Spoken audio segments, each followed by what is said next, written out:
the playlist she named after a street I'd never walked. I found it the way you find rain, by the sound first.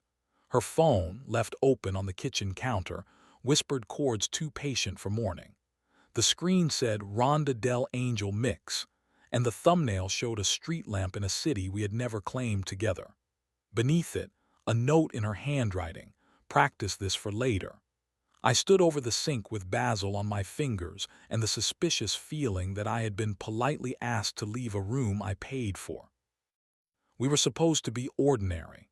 On Sundays, I iron pillowcases because flat cotton feels like a promise heat can keep. She sleeps with her palm spread on my ribs like she's taking attendance of my breath. Our balcony forgives being too narrow for two chairs by letting us take turns and calling it choreography. When rain comes after midnight, we crack the window and let the city wash its face while we wash each other's. Her knee hooking behind my thigh with sailor's certainty. My mouth finding that nickel-bright coin beneath her collarbone, where breath admits it wants to be fire. But now the house had a soundtrack I hadn't earned. Evidence is a hobby for men who want to be wrong. I began a folder called Weather. Into it went the playlist title, a scarf folded with seminar confidence, the French candle that pretends to be the moon, Lune Salée, burned down to its excuses, the doorbell clip where a stranger's jaw fogged the lens, and the voice memo on her phone titled Later. 21 seconds of hiss, her laugh, and a man speaking my name like he was taking out a lease on it. She had started showering in the dark, telling the mirror she had migraines. She left dinners early, smiling with lips but not with teeth. Her phone learned a new chime at 12:06 and 12:11, like a second household hidden inside ours. London, she said when I asked once. Their morning keeps trespassing on my midnight. I told myself silence was discipline. Silence behaved like surrender. The night I understood, she came home with rain in her hair and that street in her smile. She set a bag on the counter. Saffron, oranges, a folded napkin with the stamp of a bar that believes in brass. Thought we'd try something, she said, moving through the kitchen like choreography she'd learned alone. She put the playlist on low, guitar and glass, a tongue learning a city. Who is Milo? I asked, because bureaucracy steadies grief. A pianist, she said too quickly. He teaches accompaniment, says I rush endings.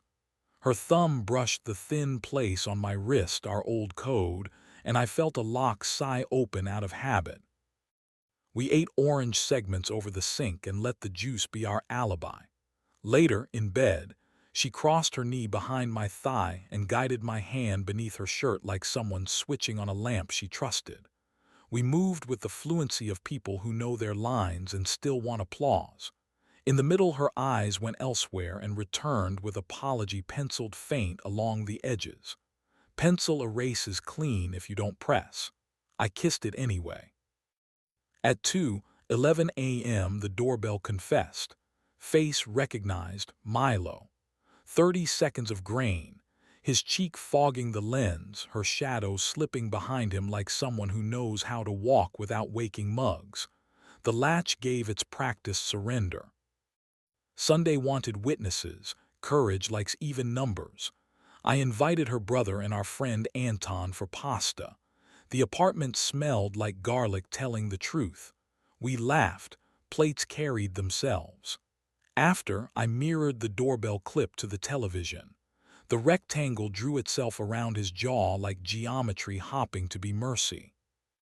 We should talk privately, she said instantly. We will, I said, but I need witnesses that I didn't dream a welcome. They left us to be a room. She opened the playlist and let it confess itself. Rhonda Del Angel. Tracks with names like Blue Balcony and Velvet Corner, and one simply called Room 512. It's not what you think, she said, which is the sentence you use when you have run out of newer ones. It's exactly what I think, I said softly, because volume is a poor substitute for proof. I told myself it was a hallway, she said finally. Somewhere I could stand without a tour guide. I liked the echo. Is he married? Separating, a son. 8. She said it like it was weather and she had remembered her umbrella. Do you love him? The word is small until it brings a chair. She looked at the ceiling crack that refuses to choose a direction. I love who I am when I stop narrating. With you I started describing myself from outside, like I owed footnotes to every heat. He turns the placards around and says he believes the painting without the text. I loved us like architecture, she added, quieter than the guitar. I wanted weather. We're going to separate, I said. The sentence felt like returning a key no one had asked for back. She nodded with relief. I refused to rename cruelty. Do you want me to go now? I want the door to forget his face, I said. Pick a door, I'll take the other. Leaving photographs itself quickly. Houses take their time.